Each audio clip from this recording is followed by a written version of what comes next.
Shalom. Ya, sebelum kita mau mulai kebaktian, saya undang Bapak Ibu untuk bangkit berdiri. Kita mau berdoa, kita mau bersatu hati di hadapan Tuhan. Tuhan Yesus Kristus, kembali kami datang di hadirat-Mu yang kudus. Tuhan, terpujilah Engkau karena Engkau baik, dan bahwasanya untuk selama-lamanya Tuhan kasih setiamu. Terima kasih Tuhan, Kau berikan kesempatan supaya kami juga boleh bisa berkumpul Tuhan untuk memuji dan menyembah Engkau Tuhan. Kami juga rindu untuk berkumpul bersama dengan saudara seiman, bersatu hati untuk memuji dan menyembah Engkau Tuhan. Kami mau meninggikan Engkau Tuhan karena untuk kebaikan-Mu di dalam kehidupan kami Tuhan. Kami juga mau mohon berkat-berkat yang daripada-Mu Tuhan, karena itu juga yang boleh memperkaya Tuhan kehidupan kami, yang boleh mensejahterakan kehidupan kami Tuhan. Sekali lagi saat ini kami mau datang di hadirat-Mu yang kudus. Tolong ampuni segala dosa dan kesalahan kami, setiap pelanggaran kami Tuhan, semua yang tidak berkenan di hadapan-Mu Tuhan. Kami mau serahkan juga kekhawatiran kami, beban-beban kami Tuhan di kaki-Mu Tuhan. Ya, kami boleh datang dengan hati yang bersih, dengan hati yang tulus, dengan tanpa beban Tuhan, supaya kami boleh memusatkan hati dan pikiran kami untuk memuji dan menyembah Engkau Tuhan. Mari Roh-Mu yang kudus, Kau mau memberkati Tuhan setiap dari kami, menilik setiap hati setiap dari kami, memberkati juga tempat ini Tuhan, menguduskan agar Roh-Mu juga Tuhan boleh bersabda, boleh berkuasa Tuhan di atas kami. Terima kasih Tuhan Yesus Kristus. Kami mau serahkan waktu-waktu ini Tuhan, biarlah Kau boleh duduk Tuhan di atas puji-pujian kami Tuhan, biar apa yang boleh kami tinggikan Tuhan boleh berkenan di hadapan-Mu. Terima kasih di dalam nama yang kudus Tuhan Yesus Kristus, kami sudah berdoa dan mengucap syukur. Amin. Akan duduk. Ya, kita akan mau mulai pujian kita dengan menyanyikan satu lagu di hadapan hadirat-Mu.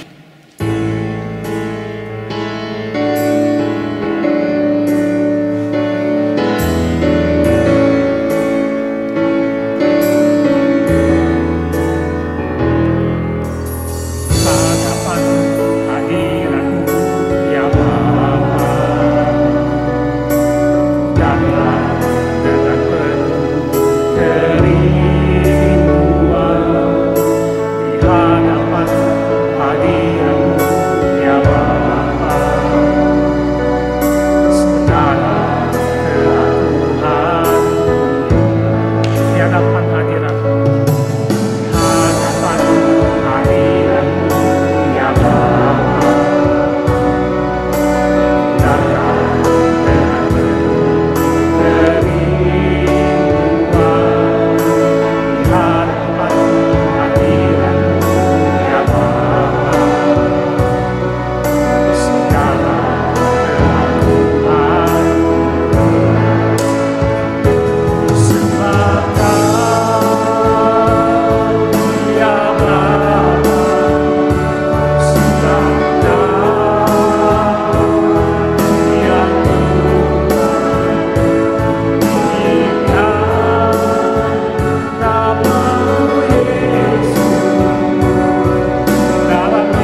kita sekarang masih hidup di waktu-waktu yang masih sulit karena pandemi, tapi saya yakin dan percaya kalau kita tetap setia pada Tuhan, Tuhan akan memberikan yang terbaik buat kita.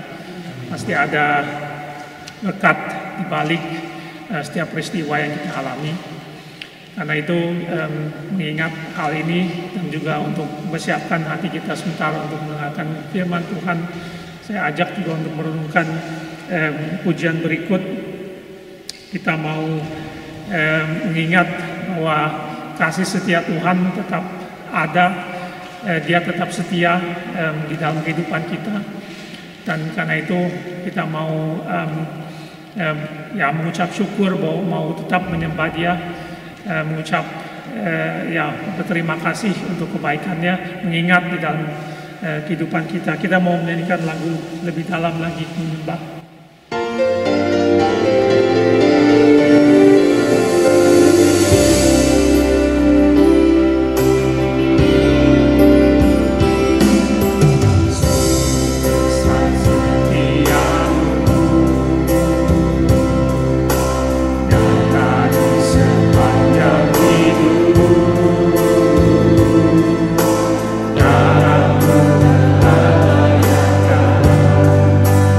He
saudara-saudari yang dikasihi oleh Tuhan Yesus Kristus. Selamat pagi, apa kabar kalian? Saya akan berikan tema pada hari ini, yaitu tentang pelayan Tuhan yang bertanggung jawab. Nanti kita akan bahas apa sih pelayanan itu, apa sih artinya pelayan itu, mengapa kita harus melayani Tuhan, prinsip pelayanan, motivasi pelayanan, dan sebagainya. Namun sebelumnya kita akan terlebih dahulu berdoa kepada Tuhan. Mari saya ajak kalian semua berdoa kepada Tuhan.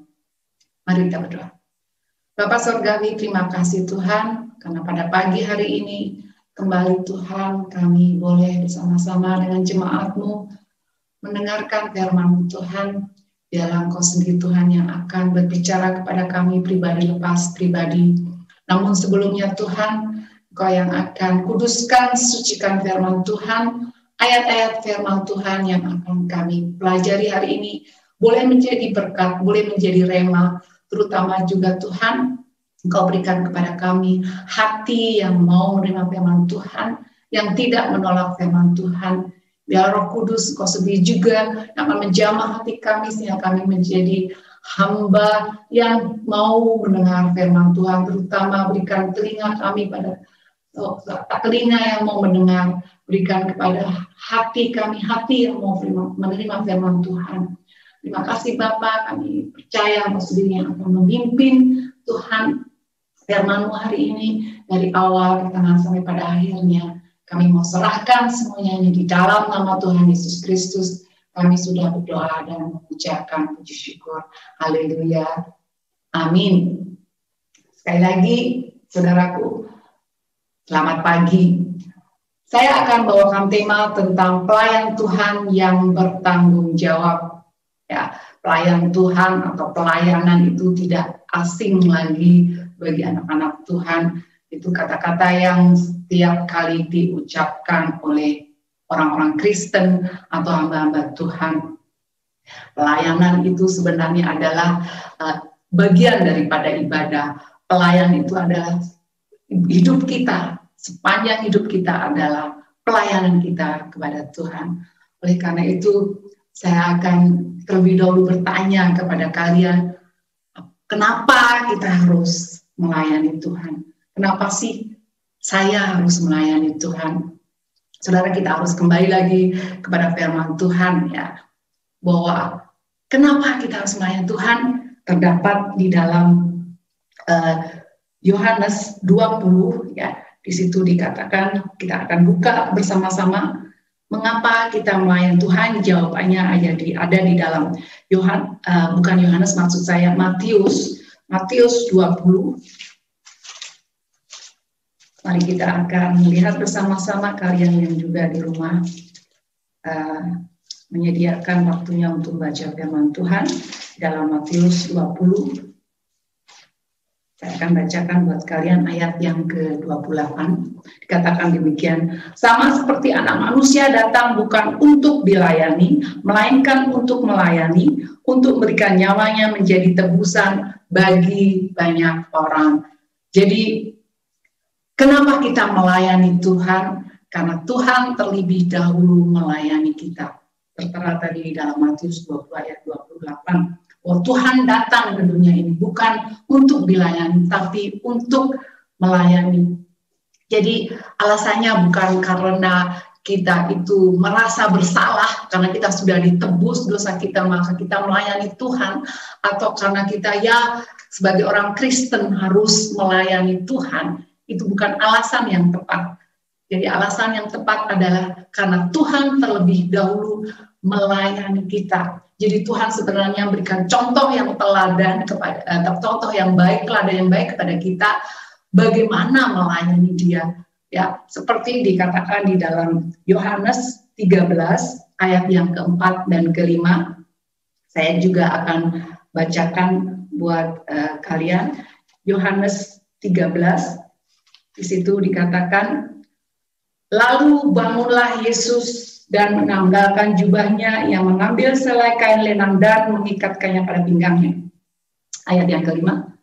Kemudian ia menuangkan air ke dalam sebuah basi dan mulai membasuh kaki murid-muridnya, lalu menyekanya dengan kain yang terikat pada pinggangnya. Inilah contoh yang Tuhan berikan sebagai pelayan Tuhan, artinya harus hidup sebagai hamba. Ya, dia memberikan contoh yang baik dengan menyeka atau membasuh atau membersihkan kaki murid-muridnya, kemudian juga mengelapnya dengan kain. Itu adalah pekerjaan seorang pelayan, seorang hamba yang benar-benar direndahkan, yang benar-benar merendahkan diri untuk melayani Tuhannya. Jadi itulah alasannya kenapa kita melayani Tuhan, karena Tuhan terlebih dahulu melayani kita. Tuhan sudah berikan contoh yang baik dalam dia melayani, dalam kita boleh melayani dia. Yang kedua dikatakan kita dilahirkan untuk melayani. Ya. Jadi yang pertama karena Tuhan terlebih dahulu melayani kita, yang kedua kita dilahirkan untuk melayani Tuhan. Di dalam Efesus 2, ya, kita akan buka bersama-sama di dalam Efesus 2 ayat yang ke-10. Dikatakan dengan jelas sekali di situ, karena kita ini buatan Allah, diciptakan dalam Kristus Yesus untuk melakukan pekerjaan baik yang dipersiapkan Allah sebelumnya. Ia mau supaya kita hidup di dalamnya. Ya. Jadi di sini dikatakan bahwa kita dilahirkan untuk melayani. Saudara, Tuhan Yesus mengatakan bahwa dia mempersiapkan pekerjaan yang baik. Artinya sebelum kita itu dipanggil untuk melayani Tuhan, Tuhan sudah mempersiapkan, ya, pekerjaan yang baik. Pekerjaan baik itu bukan pekerjaan yang kita lakukan di dunia ini. Karena apa? Pekerjaan baik yang kita lakukan di dunia ini memang tidak salah, kita harus bekerja, tapi itu sifatnya hanya sementara. Pekerjaan yang baik dimaksudkan di sini adalah pekerjaan yang sifatnya kekal. Saudaraku, bahwa kita ini, ya, diciptakan untuk melayani Dia, untuk melakukan pekerjaan yang baik. Karena apa? Setelah, ya, kita nanti tidak lagi ada di dunia, saudara, ada di sorga. Saudara, apa yang saudara lakukan di sana? Melayani Tuhan. Ya. Jadi sebenarnya perbuatan baik, pelayanan kita di dunia ini adalah persiapan untuk kita bisa nanti melayani di sorga. Jadi saudara sudah dilatih, saudara sudah tahu bagaimana melayani Tuhan kalau kita di dunia ini melayani Dia. Dan kita di sana nanti di sorga tidak akan kaget lagi atau ragu-ragu lagi untuk bisa melayani Tuhan. Karena kita akan memuji dan menyembah kita sepanjang waktu dan itu kekal untuk selama-lamanya. Kemudian yang ketiga, kenapa kita harus melayani Tuhan? Dikatakan karena Tuhan ingin supaya kita melayani Tuhan. Tadi di dalam Efesus 2 ayat yang 10b dikatakan Ia, jadi itu huruf besar, Tuhan Yesus mau supaya kita hidup di dalamnya. Ya. Artinya kita mau melayani Dia. Kalau hidup melayani Tuhan artinya sepanjang hidup kita harus melayani Tuhan. Jadi hidup kita untuk melayani Tuhan. Jangan dibalik, ya. Melayani untuk hidup. Ya. Karena kalau melayani untuk hidup itu ada dua kata yang mungkin sangat tidak disenangi oleh manusia. Apa, saudara? Saya akan berikan buat contoh misalnya begini. Apakah aku melayani Tuhan atau aku melayani pekerjaan Tuhan? Dan itu harus dibedakan, saudara. Ya. Jadi kalau kita hidup untuk melayani Tuhan, artinya kita melayani Tuhan. Tapi kalau melayani untuk hidup, itu artinya kita melayani pekerjaan Tuhan. Bedanya hanya sedikit, saudara. Apa? Terletak pada fokusnya. Ya. Jadi kalau hidup untuk melayani Tuhan, fokus kita hanya kepada Dia yang kita layani, itu Tuhan Yesus. Tapi kalau kita hidup, kalau kita melayani untuk hidup, maka fokus kita akan terjadi kepada pekerjaan-pekerjaan yang kita lakukan. Misalnya, daftar-daftar apa yang harus kita lakukan. Jadi kalau kita hanya terfokus pada apa yang harus kita lakukan, ya, misalnya ada liste untuk melayani A, melayani B, dan lain. Jadi fokus kita hanya untuk, dan akhirnya saudara akan terjadi namanya yang dikatakan kelelahan yang sangat panjang. Karena apa? Karena terlalu berfokus pada apa yang harus kita lakukan, bukan apa yang Tuhan ingin lakukan. Dan akhirnya setelah itu, karena dia sudah merasa dia melayani dengan kemampuan dia, dengan tenaga dia, dengan waktu dia, maka dia butuh pengakuan. Tapi sebaliknya, kalau dia melayani Tuhan, saudara, apa yang terjadi? Kalau dia berfokus kepada Tuhan, maka apa yang dia dapat, yaitu salah satu dari buah-buah Roh Kudus, tahu kan saudara di Galatia 5, salah satunya ada sukacita. Kalau kita melayani Tuhan, maka kita akan mendapatkan sukacita yang sejati. Dan kalau saudara sudah mendapatkan sukacita, maka saudara tidak perlu lagi mendapatkan pujian. Saudara tidak ingin mendapatkan pujian. Karena saudara kalau dalam bahasa Jerman mengatakan spas, ya. Karena saudara spas melakukannya sehingga tidak lagi perlu, ya, mendapatkan pujian. Saudara kalau dipikir ya seperti orang-orang yang bekerja, kalau mereka spas dalam pekerjaannya, saya percaya saudara, walaupun dia lembur, walaupun dia harus kerja banyak, tapi dia dengan sukacita melakukannya. Ya. Tapi kalau orang yang melakukannya karena dia harus melakukannya, maka dia akan menjadi lelah, capek, ya, dan akhirnya dia akan mengundurkan diri dan dia tidak mengatakan saya tidak sanggup. Itulah tadi saudara. Jadi kalau hidup untuk melayani itu lain dengan melayani untuk hidup. Ya. Jadi saya ingat lagi satu hal di mana ada suatu prinsip saudara untuk melayani Tuhan. Saya ingat ada gambar yang saya akan tunjukkan kepada kalian itu tentang akar. Ya. Prinsip akar. Saudara tahu kan akar itu kan selalu di bawah, ya. Akar kan nggak kelihatan. Saudara tidak pernah, mungkin pernah sekali dua kali melihat akar itu di atas, tapi kebanyakan di bawah, tidak pernah lihat. Jadi akar itu tidak pernah menonjolkan diri karena ini memang dia nggak kelihatan, dia di bawah. Dia tidak pernah mendapatkan pujian dan dia tidak pernah menonjolkan diri. Walaupun saudara tahu akar itu bekerja terus. Dia mengabdikan dirinya untuk menopang, ya, menopang yaitu batang dari pohon itu, menopang yaitu ranting-rantingnya, menopang daun-daunnya, menopang bunganya, bahkan sampai ke buah dari pohon itu. Itulah pekerjaan akar. Dia mengabdikan dirinya untuk kelangsungan hidup dari pohon itu. Demikian kita sebagai pelayan Tuhan.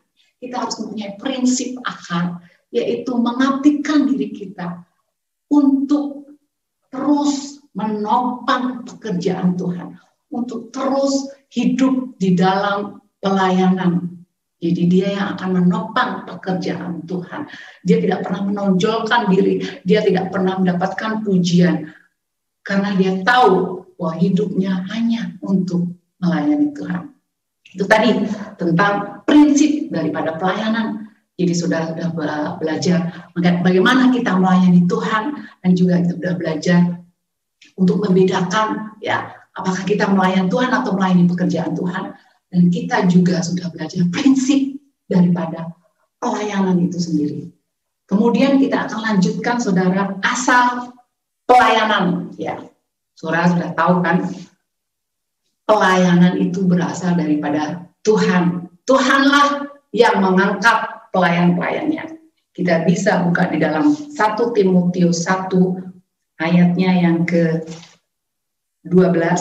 Saya akan bacakan 1 Timotius 1 ayat 12, dikatakan, Aku bersyukur kepada Dia yang menguatkan aku, yaitu Kristus Yesus Tuhan kita, karena Ia menganggap aku setia dan mempercayakan pelayanan ini kepadaku. Jadi Rasul Paulus mengatakan bahwa kerasulannya, jabatannya itu bukan dari manusia, tapi Tuhan yang berikan jabatan sebagai rasul. Tuhan yang mempercayakan pekerjaan pelayanan itu kepada Dia. Jadi kita sudah tahu, ada lagu juga yang bilang, Engkau yang mengangkat aku, tidak ada satupun yang bisa menjatuhkannya atau menurunkannya. Itulah.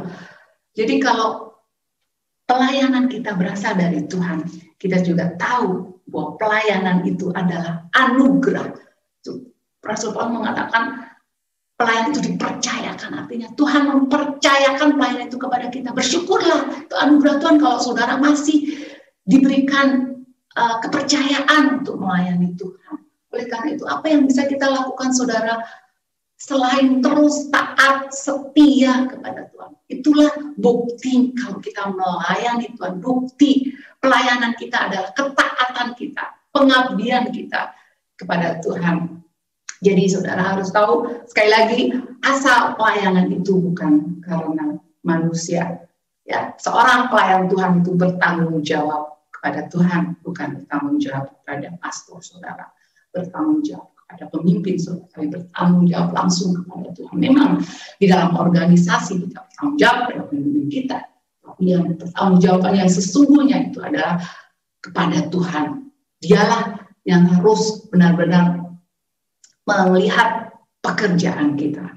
Amin, saudara. Puji Tuhan. Ya, itu tadi asal pelayan. Yang berikutnya kita akan melihat yang kedua, yaitu dasar pelayan. Dasar pelayanan itu adalah karakter. 1 Samuel 16 ayat yang ke-7. Mari kita akan bersama-sama membacanya. 1 Samuel. Saudara bisa juga buka Alkitab saudara. 1 Samuel 16. Saya akan bacakan buat kalian. 17. Tetapi berfirmanlah Tuhan kepada Samuel, janganlah pandang parasnya atau perawakan yang tinggi, sebab aku telah menolaknya. Bukan yang dilihat manusia, yang dilihat Allah. Manusia melihat apa yang depan mata, tapi Tuhan melihat hati. Jadi saudara, Tuhan tidak pernah melihat kemampuan kita. Tuhan tidak pernah melihat paras kita, wajah kita, kekurangan kita, tapi melihat hati kita. Itulah yang dilihat Tuhan. Saudara, karakter itu sangat penting untuk menentukan seorang pelayan Tuhan yang bertanggung jawab. Karena apa? Tuhan atau Allah mempersiapkan setiap pemimpin-pemimpin rohani melalui suatu proses. Saudara bayangkan bagaimana dia mempersiapkan Musa. Berapa tahun saudara? 80 tahun. Saudara, kita lihat juga bagaimana Tuhan mempersiapkan Yusuf. Berapa tahun saudara? 13 tahun. Tuhan mempersiapkan Rasul Paulus 3 tahun. Jadi Tuhan senantiasa mempersiapkan mereka, membentuk karakter mereka. Itulah tindakan Allah, memproses para pemimpinnya. Kita tidak tahu berapa tahun kita butuh dipersiapkan. Kita hanya bergantung kepada Tuhan. Tuhanlah yang akan persiapkan kita sampai kita menjadi pelayan Tuhan yang bertanggung jawab, yang berkenan kepada Tuhan. Saudara, bagaimana kita juga melihat seorang Farisi, ya, dia tidak pernah mengatakan bahwa dia itu adalah hamba, ya. Dia lebih senang kalau dia disebut itu sebagai pemimpin.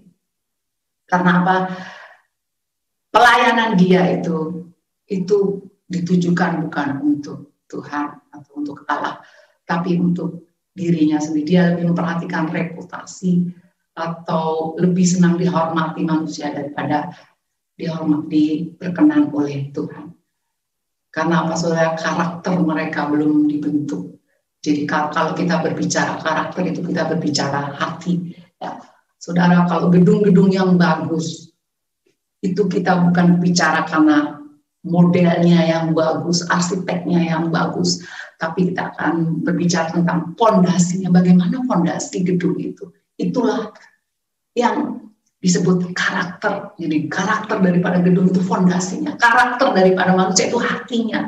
Kalau kita diproses, kita bersyukur kalau kita diproses, berarti Tuhan sedang menginginkan dan persiapan kita diproses, dibentuk karakter kita untuk menjadi pelayannya yang bertanggung jawab, pelayannya yang menyenangkan hati Tuhan. Amin, saudara.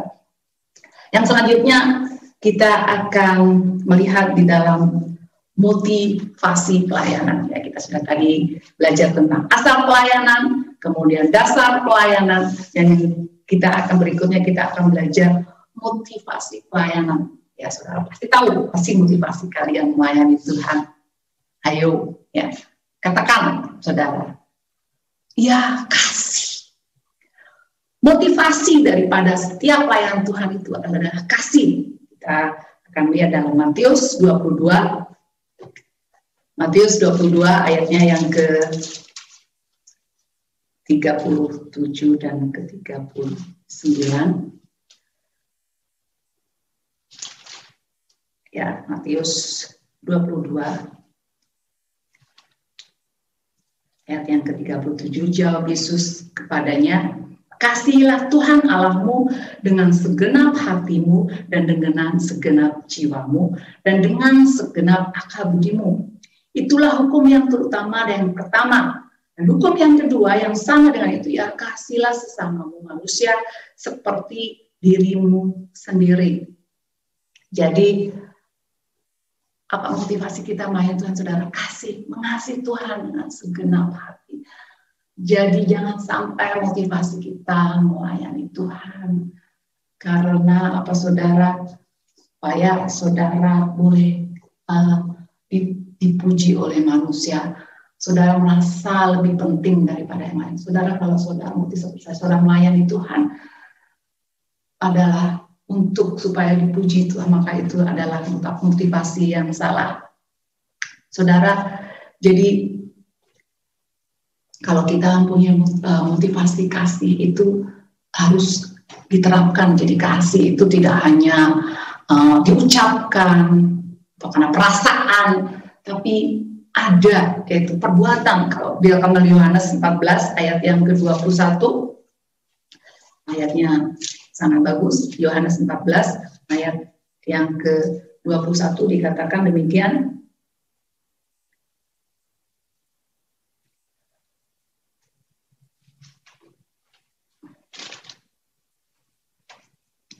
Saya akan bacakan buat saudara. Yohanes 14 ayatnya yang ke-21 dikatakan demikian. Barang siapa memegang perintahku dan melakukannya, dialah yang mengasihi aku. Dan barang siapa mengasihi aku, ia akan dikasihi oleh Bapakku, dan aku pun akan mengasihi dia dan akan menyatakan diriku kepadanya. Ya. Jadi kasih itu dikatakan di sini mereka yang memegang perintah Tuhan dan melakukannya. Jadi itu bukti daripada kasih. Karena kasih itu harus dilakukan. Maka Tuhan Yesus juga mengatakan tadi hukum yang pertama dan ditambah lagi hukum yang kedua. Hukum yang kedua itu apa? Kasihilah sesamamu. Jadi kalau kita bisa mengasihi apa yang kita lihat, ya, manusia, teman kita, famili kita, saudara kita, maka kita juga mengasihi apa yang tidak bisa kita lihat. Itulah yang dimaksudkan oleh Tuhan di sini. Jadi kalau kita punya motivasi mengasihi teman-teman kita, mengasihi saudara kita, mengasihi mereka, maka kita juga bisa mengasihi Tuhan dengan segenap hati kita. Amin, saudara. Jadi motivasi ini sangat penting. Oleh karena itu Tuhan juga dikatakan di dalam Yohanes 21 ayatnya yang ke-15 dan 19. Di sana Tuhan bertanya kepada Petrus, ya. Yohanes 21 ayat yang ke-15 sampai ayat yang ke-19 dikatakan bahwa ketika Petrus melihat murid berkata, Tuhan, apakah yang akan terjadi dengan dia? Jadi kalau kita perhatikan bagaimana Petrus itu ditanyai Tuhan sampai 3 kali, saudara. Kenapa sampai 3 kali? Ya, waktu itu Tuhan bertanya kepada dia, Petrus, ya, apakah kau mengasihi aku? Dengan kasih agape. Lalu Petrus menjawabnya, benar Tuhan, aku mengasihi engkau. Tetapi belum sampai kepada agape. Aku mengasihi engkau dengan kasih filio. Ya. Kasih filio itu adalah kasih antara guru dan murid. Tapi kasih agape adalah kasih yang tertinggi. Itu kasih Allah dengan manusia. Kasih yang sejati. Oleh karena itu, untuk kedua kalinya Yesus bertanya lagi kepada Petrus. Petrus, apakah engkau mengasihi aku? Lalu Petrus menjawab lagi, benar Tuhan, aku mengasihi engkau, tetapi dengan kasih kasih filio. Saudara, di sini kita melihat ya bahwa Petrus belum bisa mengasihi Tuhan dan kasih agape. Sampai ketiga kalinya, akhirnya Tuhan mengatakan, oke, Petrus, apakah engkau mengasihi aku dengan kasih filio? Lalu Petrus menjawabnya dengan sedih, ya, karena dia tahu bahwa dia tidak sanggup untuk menjawab atau melakukan kasih agape. Karena dia sudah pernah mengecewakan Tuhan. Dia sudah pernah mengkhianati Tuhan. Dan dia hanya bisa sampai kepada kasih filio. Dan saudara, di sini ada satu contoh yang bagus. Di mana walaupun ya kita anak-anak Tuhan, pelayan Tuhan, hanya bisa mengasihi dengan kasih filio. Tapi Tuhan tetap mengatakan apa? Kepada Petrus, apa? Gembalakanlah domba-dombaku. Artinya, seberapa besar kasihmu? Aku tahu seberapa besar kasihmu. Tapi lanjutkan terus pelayan. Jangan sampai berhenti. Jangan gara-gara kamu tidak bisa mengasihi aku dengan kasih agape, kamu berhenti. Itu kehendak Tuhan. Sehingga kita juga menjadi contoh ini, kita melihat bahwa Tuhan tahu seberapa besar kasih kita kepada dia. Tapi dia tetap terus mengasihi. Dia tetap terus lanjutkan pelayanan. Ya, aku tetap mengasihi. Itulah saudara, kenapa banyak anak-anak Tuhan yang berhenti di jalan dalam pelayanannya. Karena dia senantiasa melihat ke belakang. Dia senantiasa melihat kegagalan dia. Dia senantiasa melihat bahwa dia tidak layak. Padahal Tuhan selalu mengatakan, apakah engkau mengasihi aku? Ya, yang penting kita bisa mengasihi Tuhan, aku mengasihi engkau. Yang penting kita bisa melayani Tuhan. Itulah kehendak rencana Tuhan, supaya kita tetap melayani dia. Lanjutkan, gembalakanlah domba-domba. Jadi Tuhan mengenali kita tetap terus berjalan, jangan berhenti di tengah jalan. Amin, saudara. Puji Tuhan. Ya. Yang berikutnya kita akan melihat ya.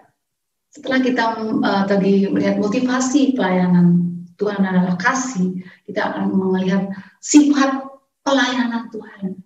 Gimana sih sifat pelayanan itu?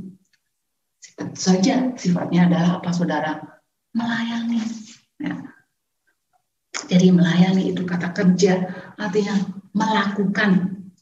Di dalam Matius 20, kita akan buka bersama-sama di dalam Matius 20, ayatnya yang ke 27 dan 20, 26 dan 27, dikatakan demikian. Tidakkah demikian di antara kamu? Barang siapa ingin menjadi besar di antara kamu, hendaklah ia menjadi pelayanmu. Dan barang siapa ingin menjadi termuka di antara kamu, hendaklah dia menjadi hambamu.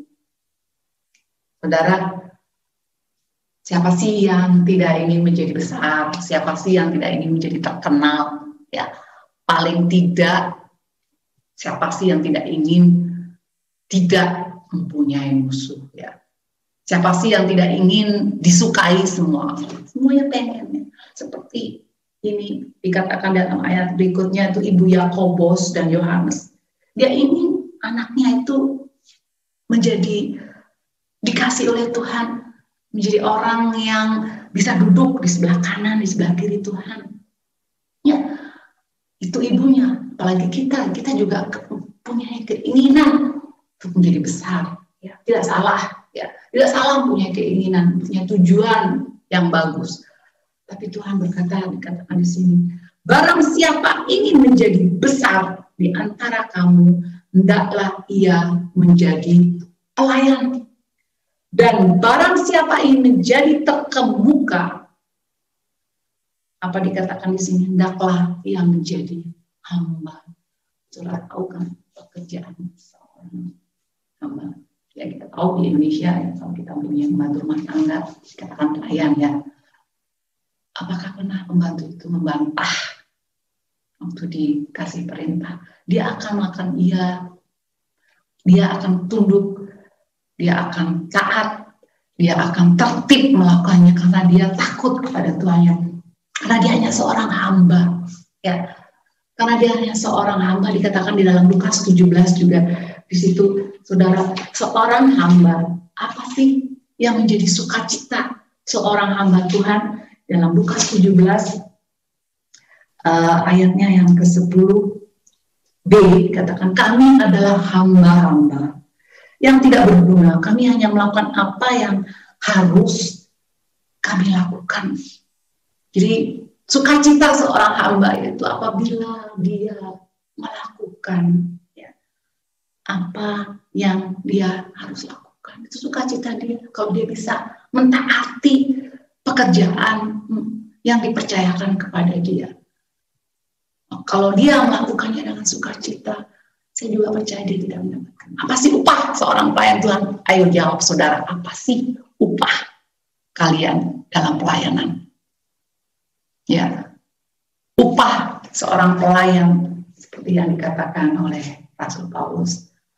Upah seorang pelayan Tuhan kalau dia tidak mendapatkan upah. Itulah upahnya. Upahnya adalah waktu kita tidak mendapatkan pujian, kalau kita tidak mendapatkan hal-hal yang menyenangkan manusia, itulah upah kita. Seorang pelayan Tuhan itu siap untuk dilupakan. Seorang pelayan Tuhan yang bertanggung jawab itu siap untuk tidak dianggap oleh manusia. Karena upah kita adalah di surga. Ya, pekerjaan kita itu di dunia akan terus diingat oleh Tuhan. Apa yang kita sudah lakukan, saudara masih ingat ya, apa di dalam Matius juga Tuhan 25. Tuhan mengatakan, apa yang kamu lakukan untuk manusia yang hina ini, berarti kamu melakukan untuk aku. Jadi apa yang kita lakukan pelayan kita di dunia ini, sebenarnya kita sudah melakukan. Saudara, itulah sifat pelayanan Tuhan, yaitu melayani Tuhan. Kita siap untuk dilupakan apa yang kita lakukan untuk Tuhan, dilupakan oleh manusia, tidak dianggap oleh manusia. Tidak apa-apa saudara, tidak mendapatkan pujian, tidak perlu pengakuan, karena kita melayani Dia, yaitu Allah, Juru Selamat kita. Amin, saudara.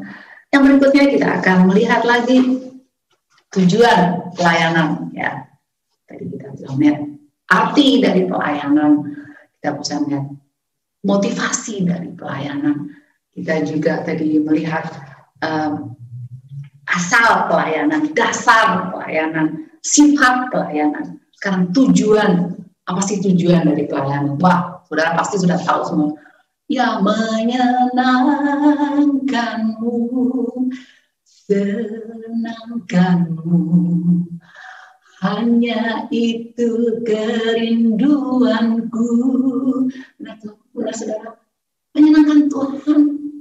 Ya, itulah tujuan dari pelayanan kita. Kita buka dalam 1 Korintus 10. Dalam 1 Korintus 10 ayatnya yang ke-31 dikatakan demikian. Jika engkau makan atau jika engkau minum atau jika engkau melakukan sesuatu, lakukanlah semuanya itu untuk kemuliaan Tuhan. Dan ayat paralelnya juga ada di dalam Kolose, ya saudara sudah tahu, Kolose 3 ayat 23 dikatakan, apapun yang kamu perbuatlah dengan segenap hatimu, ya, seperti untuk Tuhan, bukan untuk manusia. Jadi kalau kita melayani, ya, untuk menyenangkan manusia, saudara, maka apa yang akan terjadi, saudara akan kecewa. akhirnya setelah kecewa saudara akan mundur dan terjadilah apa yang namanya kepahitan. Tetapi kalau saudara melayani Tuhan, saya percaya saudara, kalau kita melayani Tuhan, ya, kalau mendapatkan pujian, saudara tidak akan menjadi orang yang sombong atau tinggi hati. Kalau kita mendapatkan kritikan, kita tidak akan mundur, kita tidak akan kecewa. Kalau ada masalah, ada problema, ada hal-hal yang tidak menyenangkan, karena kita bisa mengerti, ya. Kita bisa mengerti seperti Rasul Paulus, saudara.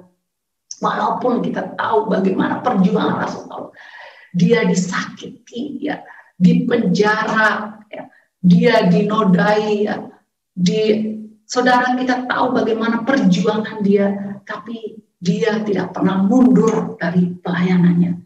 Saudara bisa buka di dalam 2 Korintus 11, ya. Saya akan bacakan kepada saudara bagaimana Paulus, ya, dalam dia melayani tujuan, dia melayani Tuhan. Kita buka bersama-sama di dalam 2 Korintus 11 ayatnya yang ke-23 dan 28, katakan, apakah mereka pelayan Kristus? Aku berkata seperti orang gila. Aku lebih banyak berjerih lelah, lebih sering di dalam penjara, didera di luar batas, kerap kali dalam bahaya maut. 5 kali aku disesa orang Yahudi, setiap kali 40 kurang 1 bulan. Sekali aku didera, 1 kali aku dilempari dengan batu, 3 kali mengalami karam kapal, sehari semalam aku terkatung-katung di tempat laut. Dalam perjalananku aku sering diancam bahaya banjir, bahaya penyamun, bahaya dari pihak orang-orang Yahudi, dari pihak orang-orang yang bukan Yahudi, bahaya di kota, bahaya di padang gurun, bahaya di tengah laut, dan bahaya dari pihak saudara-saudara palsu. Aku banyak berjerih lelah dan bekerja berat. Kerap kali aku tidak tidur, aku lapar dan dahaga. Kerap kali aku berpuasa, kedinginan dan tanpa pakaian. Dan dengan tidak menyebut banyak hal lagi, urusanku sehari-hari yaitu untuk memelihara semua jemaat Tuhan. Saudara, inilah Paulus, saudara, luar biasa. Jadi contoh yang sangat baik, walaupun dia mengalami berbagai bahaya, bahkan dia harus berpuasa, kekurangan, apa yang namanya kekurangan, dia harus bekerja, ya. Sebagai rasul dia juga bekerja, pekerjaannya Tuhan, saudara, dia itu melakukan demi atau mempertahankan jemaat-jemaat Tuhan.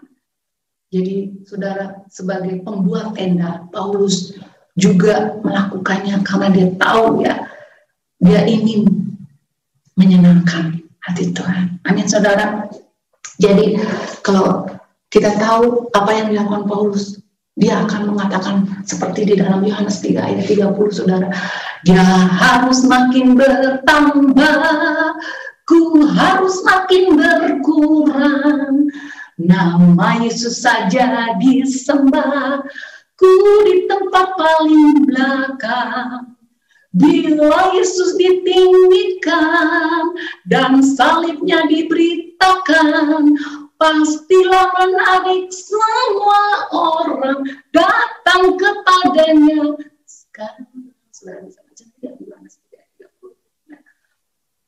Di sini kalau kita meninggikan dia, saudara, otomatis maka dia yang akan menarik orang-orang itu datang. Itulah tujuan yang kedua, yaitu apa? Membawa orang-orang kepada Tuhan.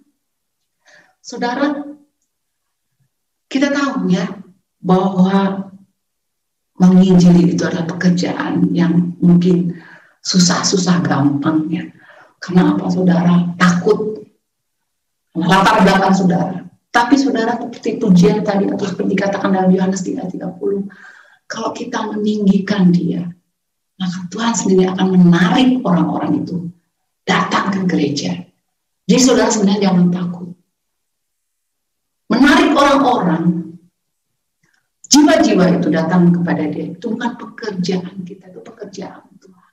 Pekerjaan Roh Kudus. Jadi tugas kita adalah orang-orang itu kita pelihara, kita bimbing, kita bina, ya. Follow up, itulah yang penting. Karena apa? Kan kita tahu bahwa di dalam 1 Timotius 2 ayat yang ke-3 dan ke-4, kita akan buka bersama-sama di dalam 1 Timotius 2 ayat yang ketiga dan keempat dikatakan,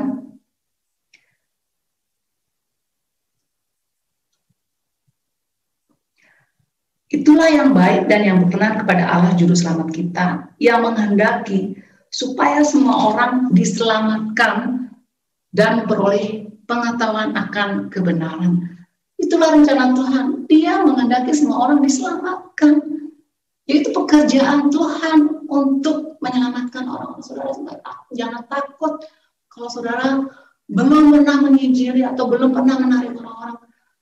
Saudara tidak perlu takut. Saudara hanya percaya bahwa suatu saat nanti ya, saudara pasti bisa melakukannya karena Tuhan yang akan menarik. Kalau yang penting kita meninggikan Dia, kita memuliakan Dia, kita melakukan pelayanan kita dengan segenap hati kita. Maka yang lain-lainnya itu akan ditambahkan kepada gereja Tuhan. Amin, saudara. Jadi tujuan pelayanan adalah untuk memuliakan Dia, untuk membawa orang-orang itu datang kepada Tuhan. Yang berikutnya, senjata pelayanan. Senjata pelayanan, saudara bisa baca semua dalam Efesus ya, ayatnya yang sering dibaca bahwa senjata orang-orang Kristen itu ya sudah disebutkan dalam Efesus 6 mulai dari ayatnya yang ke-11 ya.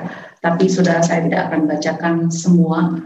Saya hanya ingin mengatakan bahwa senjata seorang pelayan Tuhan adalah firman Tuhan. Kenapa sih kita butuh senjata? Saudara tahu kita melayani siapa? Allah yang tidak kelihatan, yang tidak bisa kita lihat. Jadi kalau kita melayani apa yang tidak kita lihat, maka kita juga tahu bahwa kita juga punya musuh apa yang tidak kita lihat. Dikatakan Efesus 6 yaitu bahwa musuh kita itu bukan tetangga kita, bukan famili kita, bukan adik kita, bukan kakak kita, bukan teman sekerja kita. Musuh kita adalah saudara penguasa-penguasa di udara ya.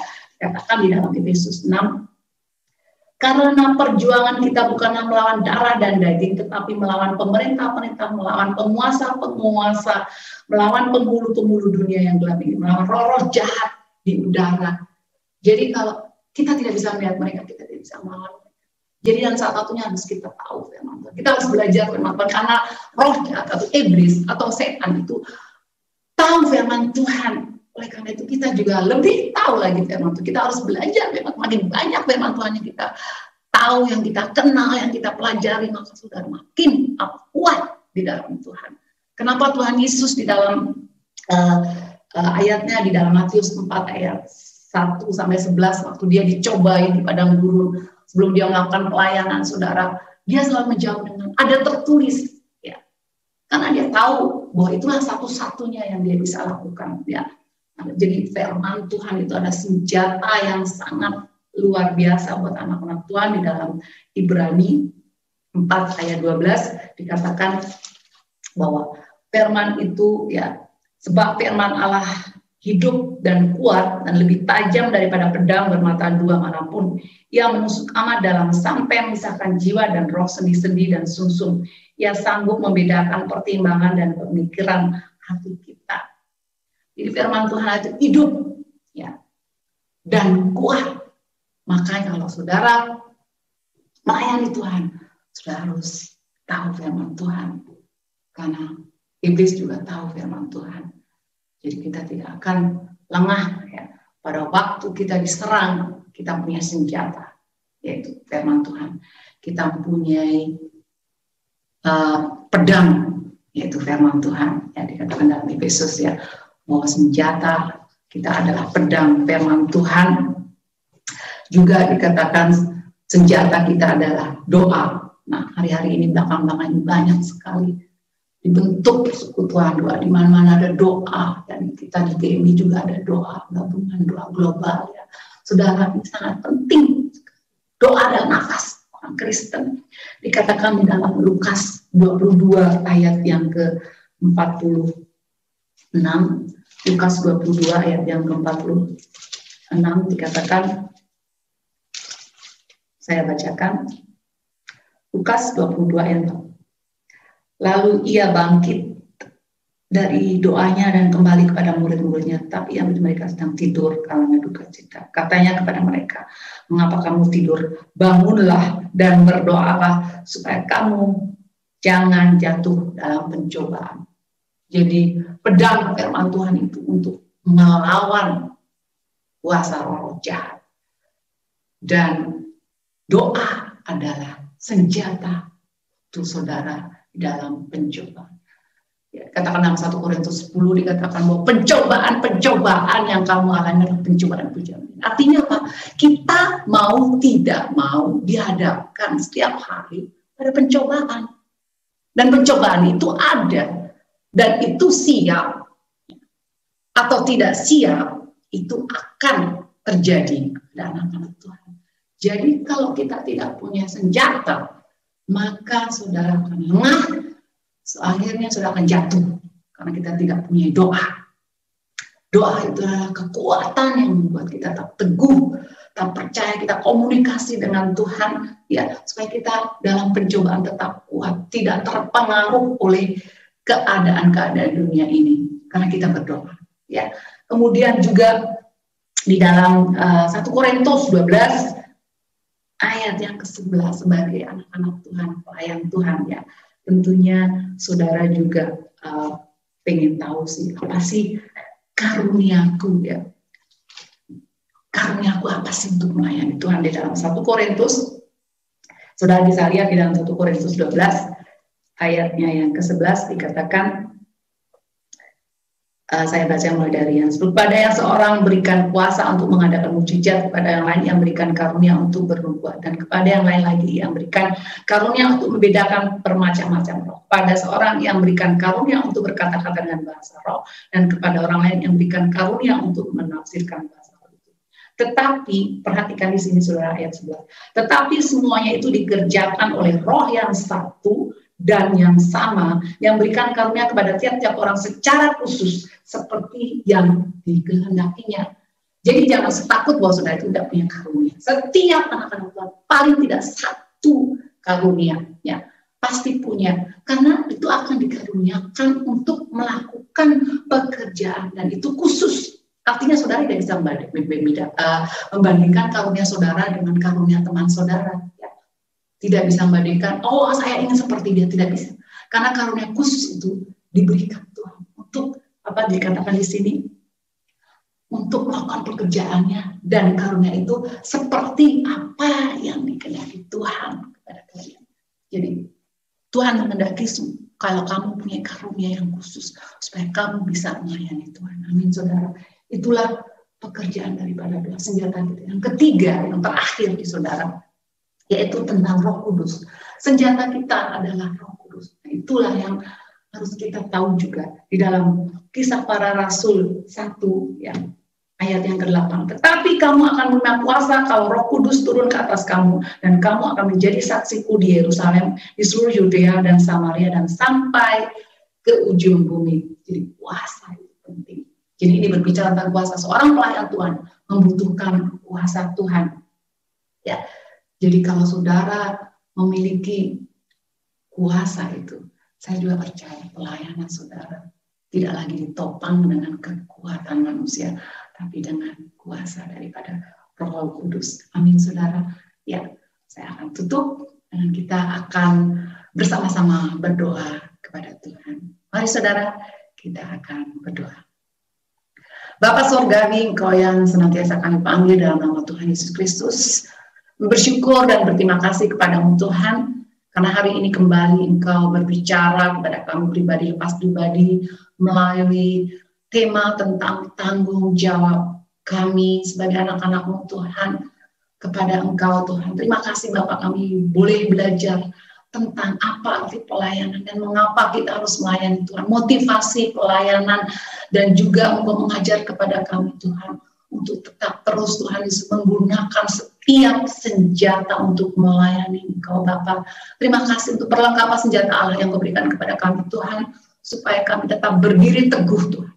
Sehingga pada waktu Engkau datang yang kedua kalinya Tuhan, kami boleh dilayakkan untuk bersama-sama dengan Engkau di sorga, melayani Engkau di sana Bapa.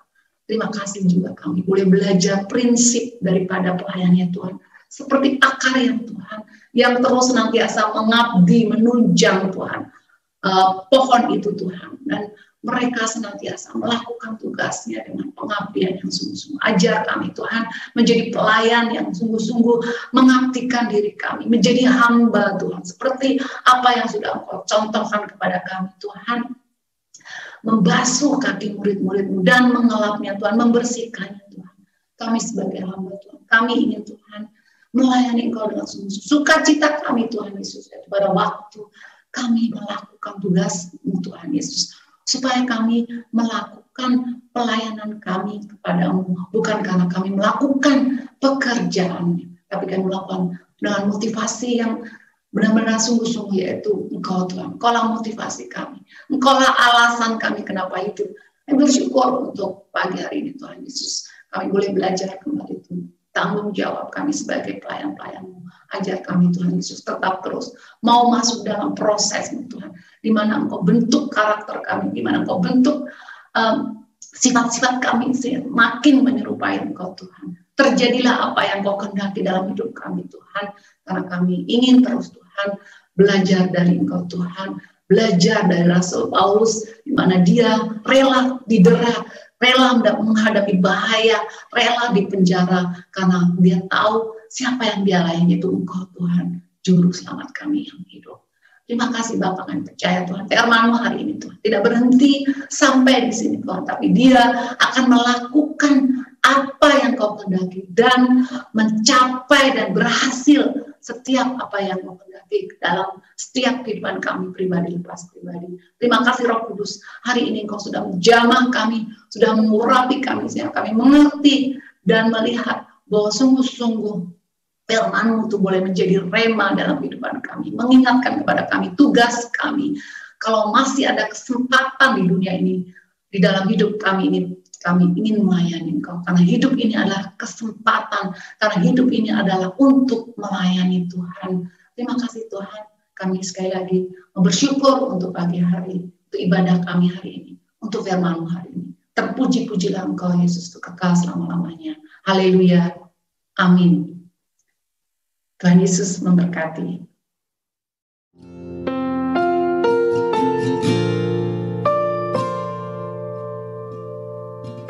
Berikan pada kami hati yang mengasihi jiwa-jiwa yang belum mengenal kasih Bapa.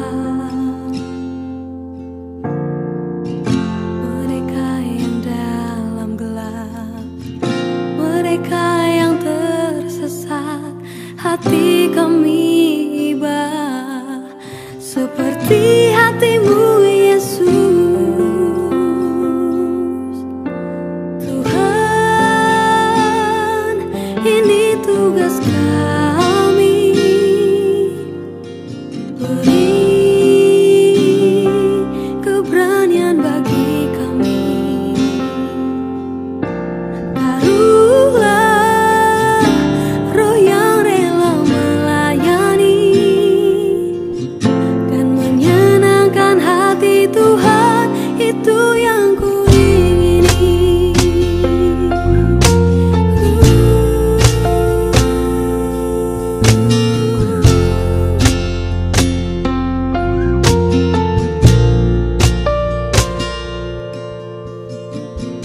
Berikan pada kami hati yang mengasihi jiwa-jiwa yang belum mengenal kasih Bapa. Mereka yang dalam gelap, mereka yang tersesat, hati kami iba seperti hati-Mu Yesus. Mari Bapak-Bapak, Ibu-Ibu, dan Saudara-saudara yang dikasihi Tuhan, kita mau menutup ibadah kita pada siang hari ini. Kita bersyukur kalau kita sudah boleh diberi kesempatan untuk boleh memuji, menyembah Tuhan, mendengarkan kebenaran firman-Nya. Mari saya undang, kalau tidak keberatan, Bapak, Ibu, Saudara sekalian di tempat masing-masing boleh berdiri, bersama-sama untuk kita boleh menghormati Tuhan yang kita sembah. Mari kita berdoa. Tuhan, terima kasih di akhir dalam ibadah ini kami mau mengucapkan syukur akan kebaikan Tuhan. Engkau sudah boleh memimpin kami dari awal hingga akhir dalam ibadah ini. Engkau sudah boleh memberikan kami kesempatan untuk boleh memuji, menyembah Engkau dalam roh dan kebenaran. Kami tahu Tuhan, Engkau sedang mencari penyembah-penyembah benar di akhir zaman ini. Jadikanlah kami orang-orang yang mau selalu menyembah Engkau dalam roh dan kebenaran. Bukan hanya di waktu ibadah, namun dalam kehidupan kami setiap hari Tuhan, supaya roh kami tetap Tuhan, tetap ada hubungan dengan Tuhan. Kami boleh terus dikuduskan di dalam kebenaran. Firman-Mu itulah kebenaran. Mari Tuhan berkati tim musik pujian yang sudah memimpin kami dalam pujian penyembahan hari ini. Pakai mereka dengan semakin luar biasa. Juga untuk pemberitaan firman Tuhan yang sudah disampaikan oleh Ibu PDP Susikrani. Berkati hamba-Mu ini Tuhan, yang sudah boleh membagikan kebenaran firman Tuhan. Kami diingatkan bahwa Tuhan memanggil kami sebagai pelayan-pelayan yang bertanggung jawab. Kami kiranya boleh mengetahui keinginan hati Tuhan, supaya setiap kami Tuhan, tanpa terkecuali kami boleh Tuhan rindu untuk melayani Tuhan. Bukan karena kami mau melakukan pekerjaan, tetapi karena kasih kami kepadamu Tuhan. Kami tidak mau menonjolkan diri, namun kami mau mengabdikan diri kami Tuhan, supaya kami boleh menghasilkan buah-buah yang semakin berkenan kepada Tuhan. Kami mau mendasari pelayanan kami juga dengan karakter kami yang semakin diubah, menjadi semakin hari semakin serupa Kristus. Mari Tuhan berkati Ibu Susikrani dalam kehidupannya bersama suaminya, supaya mereka berdua boleh pakai dengan semakin luar biasa. Juga kami semua yang sudah boleh mendengar firman Tuhan, jadikanlah kami orang-orang yang bukan hanya mau mendengar, tapi kami juga mau melakukan firman Tuhan, supaya kami boleh berhasil menjadi pelayan-pelayan-Mu yang bertanggung jawab di akhir zaman ini. Terima kasih ya Tuhan. Kami bersyukur untuk semua ini, dan kami sebelum menutup, kami juga ingat untuk bangsa dan negara kami Indonesia, bangsa dan negara Jerman, bangsa dan negara Belanda. Berkati Tuhan negara-negara ini, supaya kami yang ada di Eropa, juga keluarga kami yang ada di Indonesia, kami semua boleh dipakai Tuhan untuk menjadi rumah doa bagi segala bangsa. Kami bersyukur untuk campur tangan yang sudah Tuhan nyatakan bagi bangsa dan negara kami. Kiranya mohon campur tangan-Mu supaya pandemi ini boleh sungguh-sungguh selesai, dan biarlah Engkau menjaga supaya Indonesia tidak masuki gelombang ketiga dalam pandemi ini Tuhan. Juga Jerman dan Belanda, jauhkan dari segala yang bukan daripada kehendak Tuhan. Mari Tuhan berikan kami semua kesadaran untuk kami boleh menjalankan tugas kami setiap hari dengan penuh tanggung jawab. Berkati ibadah-ibadah onsite yang sudah dilaksanakan di beberapa kota, supaya kami boleh menggunakan kesempatan ini dengan baik untuk menjalankan ibadah kami dengan semakin sungguh-sungguh di waktu yang Tuhan berikan. Terima kasih ya Tuhan. Kami bersyukur untuk semua ini, menyerahkan masa depan bangsa dan negara Indonesia, masa depan bangsa dan negara Jerman, masa depan bangsa dan negara Belanda, supaya di para pemimpin negara-negara ini diberikan hati yang takut akan Tuhan. Sama seperti pada masa Daniel, ada raja-raja yang sungguh-sungguh menghormati Tuhan yang kami sembah, Tuhan yang kami muliakan, supaya mereka pun boleh melihat kuasa-Mu dinyatakan atas bangsa Indonesia, atas bangsa Jerman, juga atas bangsa Belanda. Berdoa supaya kebangunan rohani juga terjadi atas Eropa, kebangunan rohani juga terjadi atas Indonesia. Mari Tuhan lawat supaya Roh-Mu yang kudus itu tetap bekerja, dan Engkau nyatakan anugerah pertolongan-Mu, supaya dimanapun kami berada, Engkau memakai kami menjadi terang. Terima kasih ya Tuhan, sepanjang minggu ini kami serahkan semua kegiatan-kegiatan kami, baik pekerjaan kami, baik yang studi, Engkau berkati supaya kami boleh menyelesaikan dengan baik apa yang Tuhan percayakan. Yang berkeluarga, Engkau juga berikan hikmat supaya kami semua boleh membangun keluarga yang semakin sungguh-sungguh, menjadi suami, istri yang semakin sungguh-sungguh, menjadi orang tua yang semakin sungguh-sungguh dalam mendidik anak-anak, supaya anak-anak juga boleh bertumbuh dalam kasih karunia daripada-Mu di tengah zaman yang tidak mudah ini. Terima kasih ya Tuhan. Mari lawat kami semua, berkati sepanjang minggu ini, kalau kami akan kembali menjalankan tugas kami sehari-hari, supaya kami tetap berfokus hanya kepada Tuhan, tetap melayani Tuhan, baik di tempat di mana kami bekerja, di dalam rumah tangga, ataupun di tempat di mana kami tinggal, kami studi, jadikan kami terang Tuhan. Terima kasih Tuhan. Kami mengucap syukur, sebentar kami akan meninggalkan online ini, Tuhan kiranya boleh memberkati setiap kami. Mari Bapak Ibu sekalian, kita boleh mengarahkan hati kita dan mengendahkan tangan kita untuk menerima berkat Tuhan. Tuhan memberkati dan melindungi engkau. Tuhan menyinari engkau dengan wajah-Nya dan memberikan kepada engkau kasih karunia. Tuhan menghadapkan wajah-Nya kepada engkau dan memberikan kepada engkau damai sejahtera. Karena kasih karunia-Lah Bapa, damai sejahtera daripada Tuhan kita Yesus Kristus, persekutuan dalam Roh Kudus, menyertai engkau mulai dari sajam ini sampai Maranatha, Tuhan Yesus Kristus datang kembali untuk yang kedua kali. Haleluya. Amin.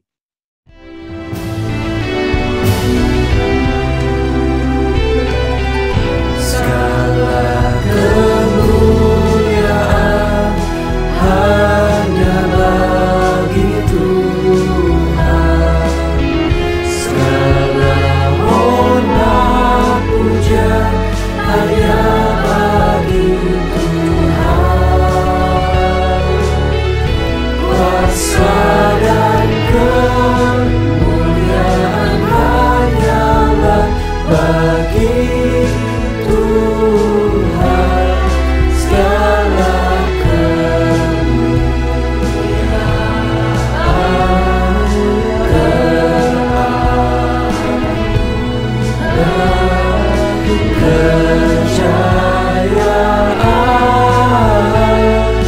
hanya bagi Tuhan.